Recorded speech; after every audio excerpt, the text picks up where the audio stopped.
नमस्कार दोस्तों, Rajpati channel Bhojpuri song में आपका हार्दिक स्वागत है। दोस्तों, ये नाच गीत है, बहुत प्यारा है। आप लोग सुनकर हमें ज़रूर बताइएगा कमेंट में कैसा लगा ये गीत। और आप लोग पूरा वीडियो सुनकर, पूरा गीत सुनकर बताइएगा, इसके बिना किए हुए।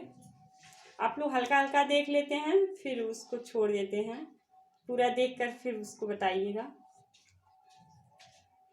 हे जी करिया ब्लाउज हमरे कब सोएला, हे जी करिया ब्लाउज हमरे कब सोएला, जब गोदे में ललनवा तब सोएला, जब गोदे में ललनवा तब सोएला।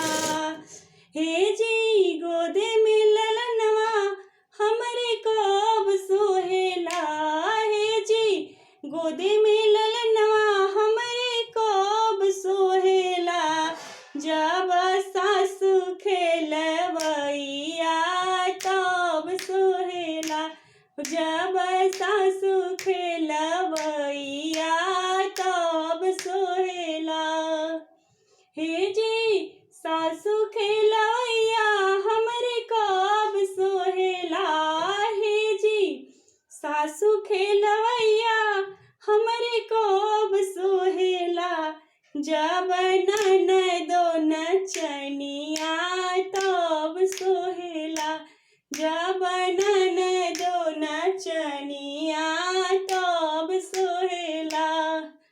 हे जी ननदो नचनिया हमरे कब सोहेला, हे जी ननदो नचनिया हमरे कब सोहेला, जब देवरु जो खड़वा तब सोहेला, जब देवरु जो खड़वा तब सोहेला।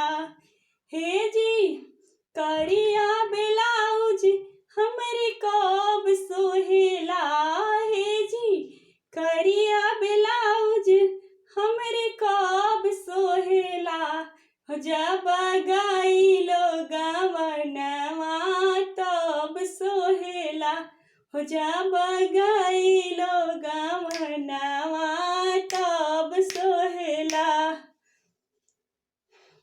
वीडियो अच्छा लगा हो तो please like, share, subscribe, comment जरूर कीजिएगा। धन्यवाद।